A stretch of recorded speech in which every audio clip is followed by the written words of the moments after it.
Ni Se está Mornelas. vacunando, Doc. Se están vacunando también. Bueno, que pasen por favor el comprobante ahí a José, por favor. López Cruz, Presente. López Granados,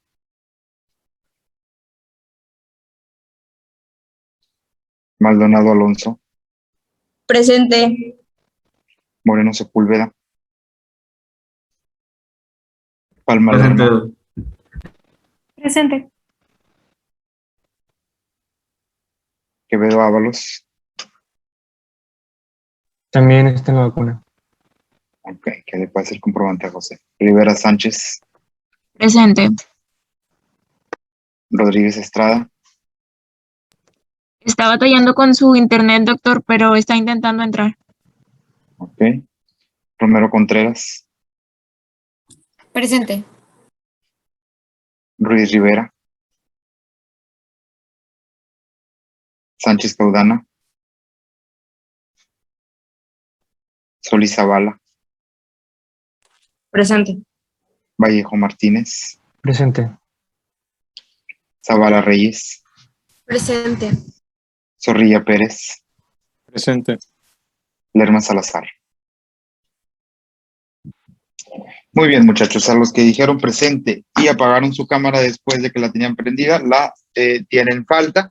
A quien dijo presente desde otra cámara también. Muy bien, muchachos. Vamos a empezar con nuestra clase, chicos. Eh, pero antes quiero saber quién me puede decir qué es lo que vimos el martes pasado. David, ¿qué vimos el martes pasado, David? Vimos lo que son las hepatitis virales, ¿Ok? que bueno, pues que son una lesión, dijo, necroinflamatoria, que es producido por los virus A, B, C, D, E y G, que puede ser, bueno, puede presentarse de forma aguda, crónica, y fulminante. ¿Cómo? Ok. Ya con eso, David, muchas gracias. Pablo Correa, aparte de lo que vimos que dijo David, vimos la hepatitis A. ¿Qué me puedes decir de la hepatitis A?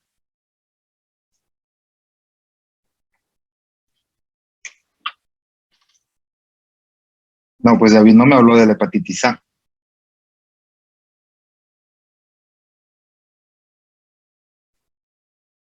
Leslie, dile a Pablo que hablamos sobre la hepatitis A, por favor. Dijo que esta venía, bueno, era viral, pero era fácil de encontrarse en alimentos o agua contaminada. Eh, Creo que también era cuando estabas con una persona infectada. No me acuerdo si era el virus más común o como el más peligroso o algo así, pero que nos vacunábamos contra él. Es de lo poquito que me acuerdo. ¿No era la B la que nos vacunábamos? O... Exactamente, es la B. Y la E sí es la más frecuente, ¿no? También. Exacto, también la B es la más frecuente. Pero dijo algo muy importante, Leslie, que su vía de transmisión sí puede ser por alimentos contaminados, la vía fecal oral. Pero bueno, vamos a hablar ahora sobre la hepatitis B y voy a regresar con Pablo porque Pablo tuvo que haber estudiado sobre hepatitis B. Pablo, regreso contigo y quiero que me digas por lo menos la vía de transmisión más frecuente de la hepatitis B. No lo estés googleando, Pablo. Mírame la cámara y dime.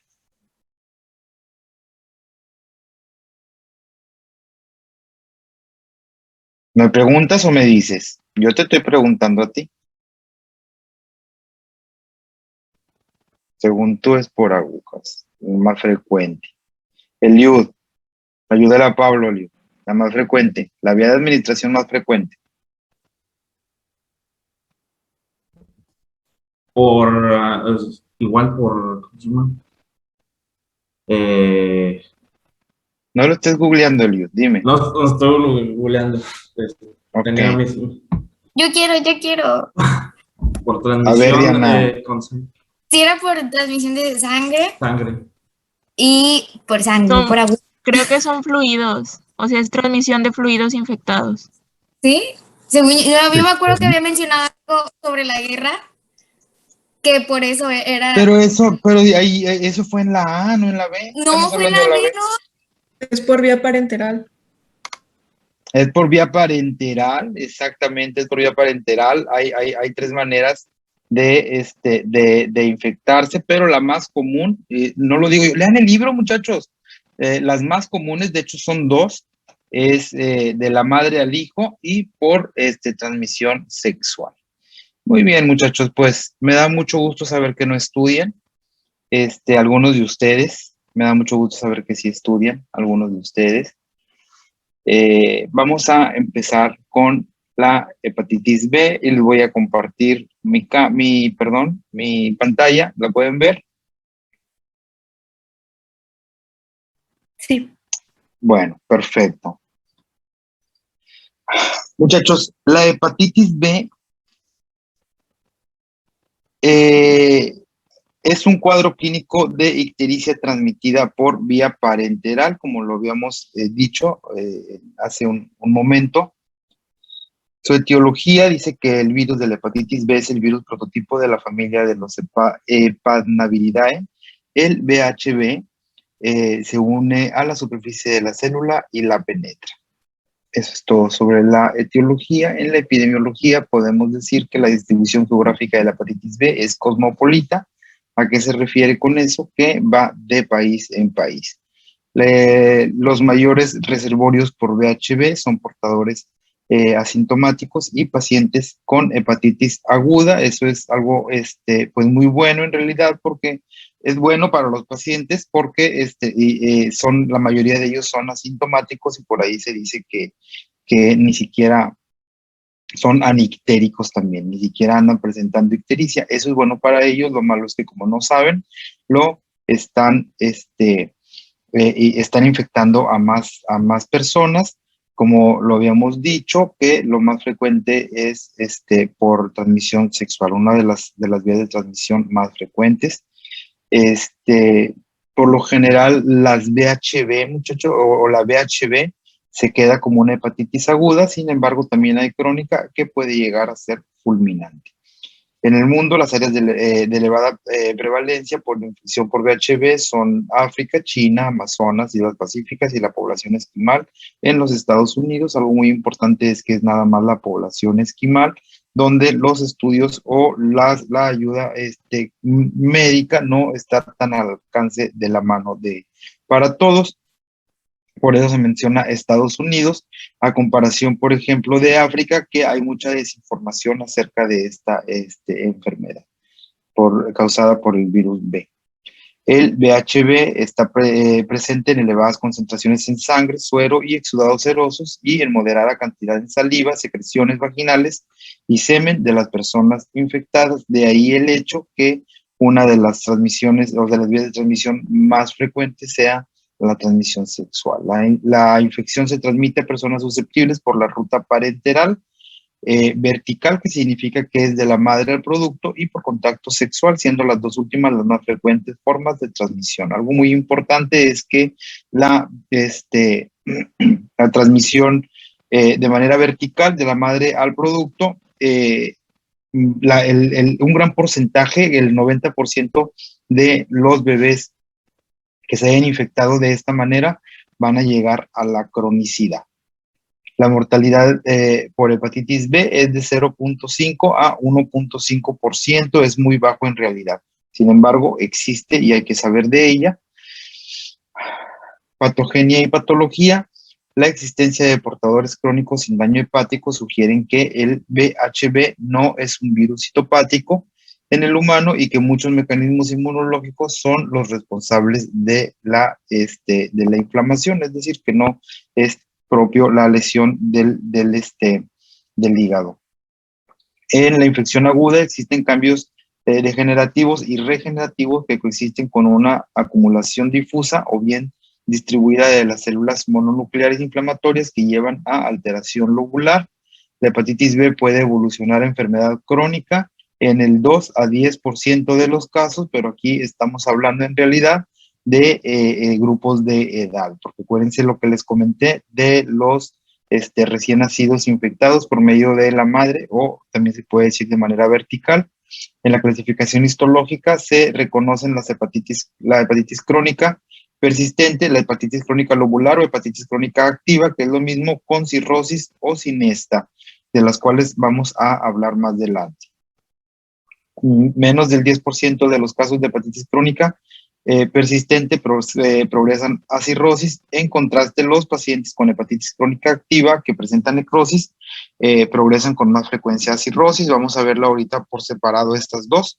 Una pequeña porción de los pacientes puede evolucionar a hepatitis fulminante. Eso también es bueno, sobre todo porque de la crónica sigue la fulminante y por lo regular solamente los bebés son los que llegan a crónica, por lo tanto, que pudieran llegar a fulminante, pero por lo general, cuando es un paciente recién nacido, no llega a fulminante.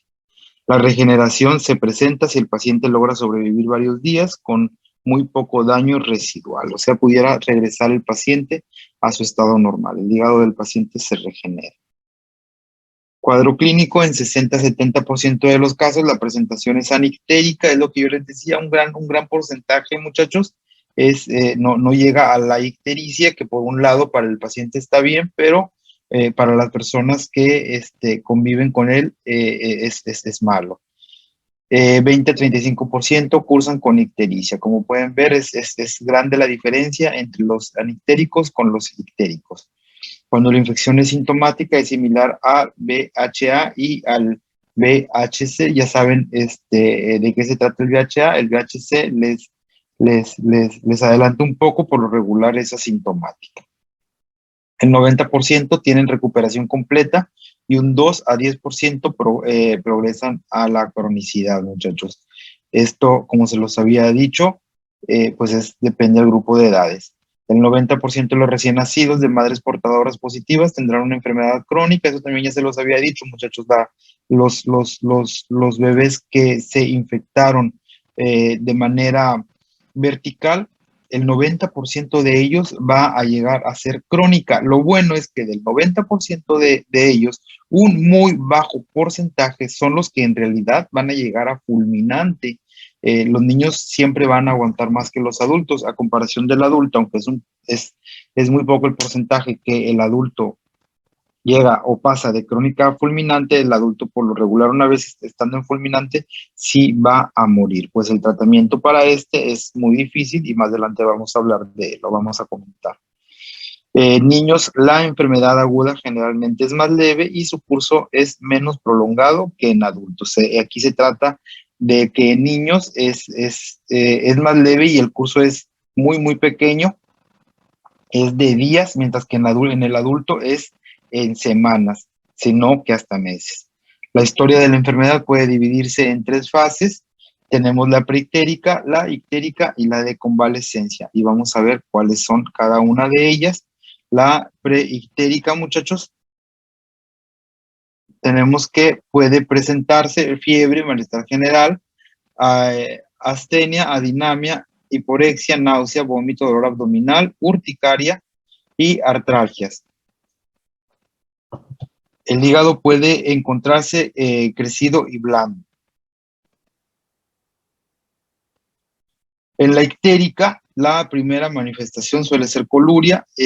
Por lo general, una vez que llega a la fase ictérica, es muy común, casi en todos los casos, sin mencionar un porcentaje de ellos, sí va a ser su primera manifestación. Los síntomas preexistentes pueden empeorar. En algunos casos hay acolia. Esta fase tiene un promedio de duración de 8 a 11 días en niños, comparado con 3 a 4 semanas en el adulto. Siempre en los niños las fases van a ser menores, cualquiera que sea de ellas van a ser menores, pero en el adulto pudiera llegar a ser en meses.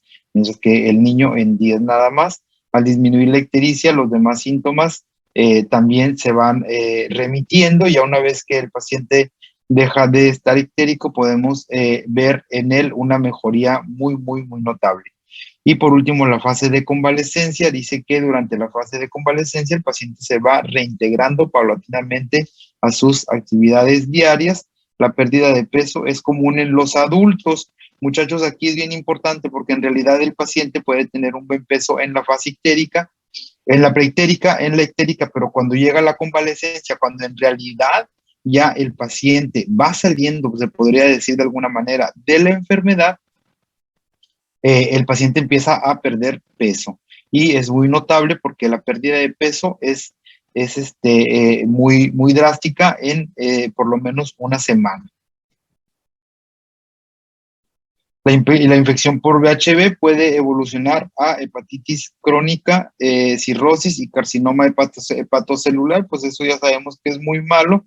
Una vez que pasa a crónica, no siempre va a pasar a fulminante, pero aún siendo crónica, pudiera presentar por ahí algún carcinoma hepatocelular, lo cual no es sinónimo de fulminante en la mayoría de los casos. La hepatitis aguda por VHV evoluciona a la cronicidad en el 90% de los individuos que adquirieron la infección por periodo neonatal, ya lo habíamos comentado anteriormente, y en el 5 a 10% de las personas infectadas después de la primera década de la vida, es decir, después de los 10 años, ya el porcentaje de que llegue a la cronicidad es muy, muy bajo. Aquí lo bueno es que el niño, el bebé siempre va a aguantar más. Como les había dicho, este bebé puede, o más bien muy poco porcentaje es el que después de la cronicidad llega a la fulminante, a comparación, por ejemplo, de los adultos que de 2 a 3 de cada 10 llegan a la cronicidad. Bueno, estos 2 a 3 sí pudieran llegar perdón, solamente 2 a 3 de cada 10 llegan a la cronicidad, y estos 2 a 3 van a poder llegar a la fulminante, muchachos, a comparación de los niños. Hepatitis crónica, acuérdense que cuando hablamos aquí de hepatitis crónica, estamos hablando de la hepatitis crónica por virus B. Cuando las manifestaciones clínicas o bioquímicas se prolongan a más de 6 meses, se cataloga como hepatitis crónica. No olvidemos que estamos hablando de la hepatitis B. Existen dos tipos: la hepatitis crónica persistente y la hepatitis crónica activa, que también le pudiéramos llamar LOBAR. El diagnóstico diferencial se efectúa mediante biopsia. Aquí si pudiéramos ya realizar una biopsia, recuerden que cuando hablábamos del VHA dijimos que la biopsia no nos va a servir de nada, sobre todo en algunos casos cuando hay un taponamiento del colédoco, pero en esta parte sí es importante hacer una biopsia para poder saber para poder llegar al diagnóstico. La hepatitis crónica persistente dice que es el proceso inflamatorio que involucra solamente áreas portales, más común y menos grave que la hepatitis crónica activa, de la que vamos a hablar en un momento. El paciente se encuentra generalmente asintomático, con hepatomegalia leve y elevación moderada de aminotransferasas séricas sin ictericia. Se puede resolver después de varios años o progresar a hepatitis crónica activa. Lo que sucede con esta hepatitis crónica persistente es que pudiera ser que nuestro paciente no sepa, pueden pasar años y el paciente no sabe que está enfermo. Técnicamente llegamos al diagnóstico por hallazgo, muchachos. Nos damos cuenta, el paciente nunca presentó ictericia, nunca tuvo signos y síntomas.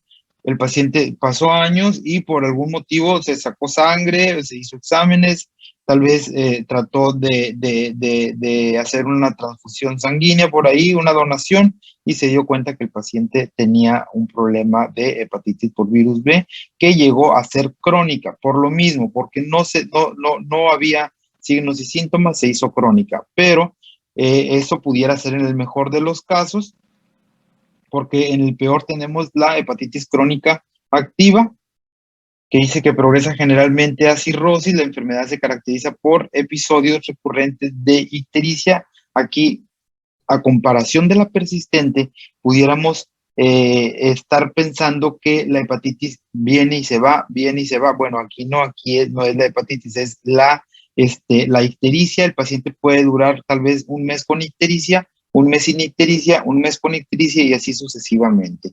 Los niveles anormales de aminotransferasas y evidencia de hipertensión portal con ascitis. Seguimos con la hepatitis fulminante, hablando de la hepatitis por virus B. La presencia de falla hepática dentro de las primeras 6 semanas de inicio de la hepatitis con afección neurológica indica evolución fulminante. Es muy seguro que va a terminar en fulminante. Recuerden que en el adulto, aunque es muy, muy poco común, por lo regular, sí, cuando llega, sí llega a la muerte. Se caracteriza por incremento súbito de fiebre, dolor abdominal y encefalopatía. La ascitis, diatesis hemorrágica y rigidez de descerebración culmina en la muerte en el 70-90% de los casos. Eso es un porcentaje muy, muy grande. Por eso les decía que si llega a ser fulminante, de seguro sí va a morir este paciente, a diferencia de los niños. Los datos clínicos incluyen una rápida disminución en el tamaño del hígado. ¿Qué va a suceder si hay una rápida disminución? Va a haber un descontrol por ahí de las enzimas.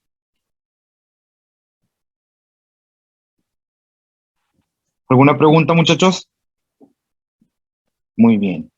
El diagnóstico, dígame.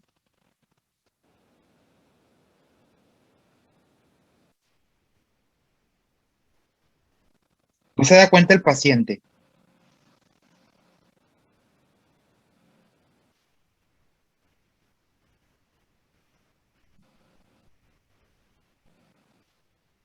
Sí, por supuesto, claro que sí. Hay que hacer un cerco sanitario con estos pacientes. Hay que hacer una serie de cuestionamientos con quien ha estado conviviendo, sobre todo sexualmente. Ok. ¿Más dudas, muchachos? ¿No? Bueno, el diagnóstico dice que el diagnóstico de hepatitis viral se efectúa sobre bases clínicas y epidemiológicas. La presencia de ictericia en asociación con un episodio febril, anorexia, náusea y dolor abdominal sugiere el diagnóstico, pero esto nada más cuando hay ictericia, muchachos. Recordemos que por lo regular en el VHB no hay ictericia, entonces sí es muy, muy difícil de diagnosticar por estos síntomas que les mencioné. Si están los otros síntomas, pero no hay ictericia, pues no podemos incluso sospechar del VHB. Suerte tenemos si el paciente presenta esos síntomas y aparte ictericia. La evaluación de la función hepática confirma el diagnóstico.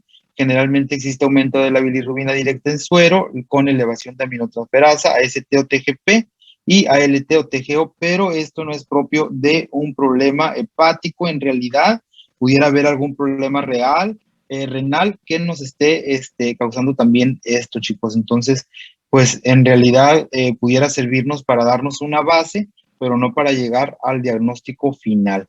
Sin embargo, bueno, pues siempre lo he dicho, a criterio de ustedes, lo que ustedes quieran investigar sobre su paciente, si qué laboratorios quieran sacar, está perfecto. El diagnóstico diferencial se debe diferenciar con otras enfermedades que cursan con ictericia, como las siguientes. Tenemos las anemias hemolíticas, causas de ictericia obstructiva, que por ahí pudiéramos estar hablando de litos, hepatitis tóxica, cirrosis, fiebre amarilla o colangitis aguda, entre otras. Entonces debiéramos de saber qué es lo que le está causando la ictericia al paciente para poder llegar al diagnóstico que estamos sospechando, que en este caso estamos hablando del VHB. Y finalmente tenemos el tratamiento. Se recomienda el reposo durante la etapa aguda de la enfermedad en los pacientes sintomáticos, nada más puro reposo. En la etapa aguda, no hemos llegado a la crónica, la reincorporación a las actividades diarias debe efectuarse paulatinamente, lo habíamos comentado anteriormente. La dieta será de acuerdo con el apetito del paciente. Al recuperarse el mismo, se recomienda una dieta normal y balanceada, Por ahí, ahorita me acordé, José, que pregunté sobre la ingesta de azúcares. No hay nada científico que nos haga pensar que eso es una realidad. Lo revisé en internet y lo comenté con mi compañero de trabajo ahí en el hospital, con el médico internista, el que tengo a la mano, y sí me dijo lo mismo, que no hay nada científico, por eso los médicos no lo utilizamos. Los corticosteroides y antivirales no están recomendados para las infecciones agudas. Todo esto que les dije es para infecciones agudas, muchachos. Ya habíamos dicho que los corticosteroides, ya habíamos dicho incluso que los antivirales pues no se utilizaban en la VHB, que era nada más un tratamiento, se puede decir que nada más de cuidados generales, pero aquí es nada más para las infecciones agudas, porque si tenemos un problema crónico ya pudiéramos utilizar un tratamiento farmacológico. Dice que los tratamientos para hepatitis crónica persistente han tenido resultados variables, pero cada vez con mayor éxito. Estamos hablando de la hepatitis crónica persistente, muchachos. Por ahí menciono algunos fármacos. Pudiéramos hablar del interferón, la ribavirina, inhibidores de transcriptasa, tenofovir, y entecavir, entre otros. Tenemos una lista grande. ¿Cuál es la cosa aquí con estos con estos pacientes que estamos tratando? A estos pacientes hay que llevarles una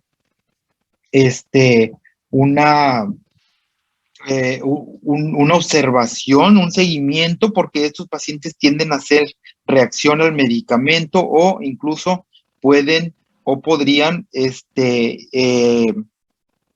hacerse resistentes a los antivirales, aunque hay muy poca resistencia a ellos, pero en estos pacientes es muy común, sobre todo por la metabolización de los fármacos, chicos, por el hígado. Entonces, tuviéramos que llevar un seguimiento de estos pacientes. Lo bueno también de esto es que una vez que encontremos un paciente con VHB, lo mejor es enviárselo a un epidemiólogo, que lo trate el epidemiólogo junto con su médico internista. Eso sería lo mejor. Pero en caso de que ustedes sean internistas o ustedes lleguen a ser epidemiólogos, bueno, pudieran utilizar cualquiera de ellos. El tratamiento es muy caro, se considera un tratamiento muy caro. ¿Por qué? Porque hay que estarle cambiando de fármacos para que el paciente no se haga resistente a el medicamento que le estemos dando. Es muy común que estos pacientes hagan resistencia. Entonces, aparte del seguimiento, hay que cambiar de tratamiento, y esto ocasiona un problema económico para el paciente. Recordemos siempre que los pacientes no siempre van a tener la posibilidad económica para estarse tratando. En México, para estos pacientes el tratamiento es gratis, y la continuidad, el seguimiento también es totalmente gratis, e incluso las pruebas de laboratorio se hacen gratis. No en todos los hospitales hay, pero se trata de haber. Esto es para la crónica nada más, pero ¿qué va a pasar si tenemos un problema fulminante? El tratamiento para pacientes en estado terminal o falla hepática fulminante definitivamente es el trasplante. Si no trasplantamos el hígado en el paciente, este paciente va a morir.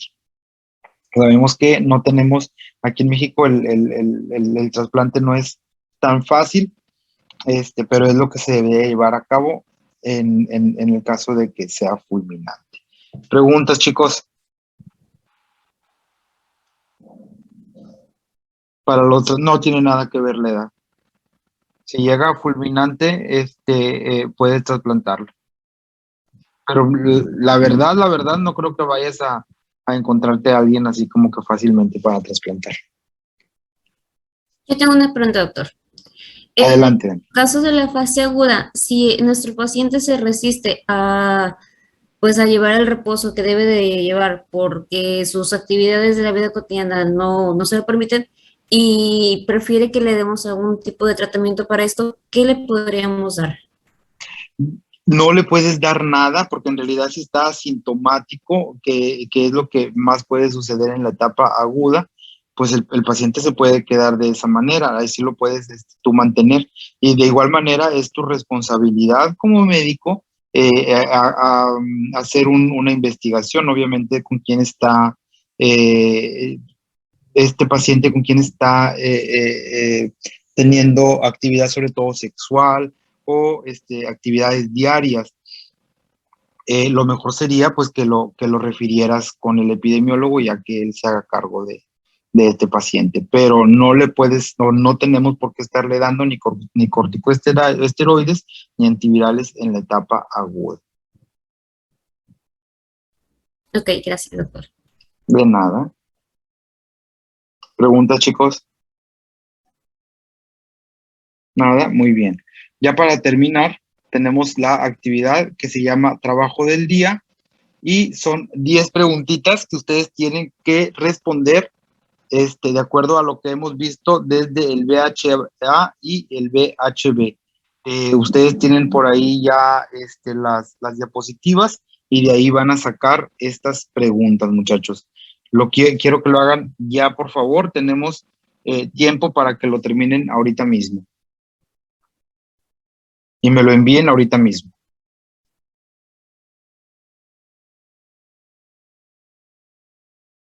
¿Preguntas?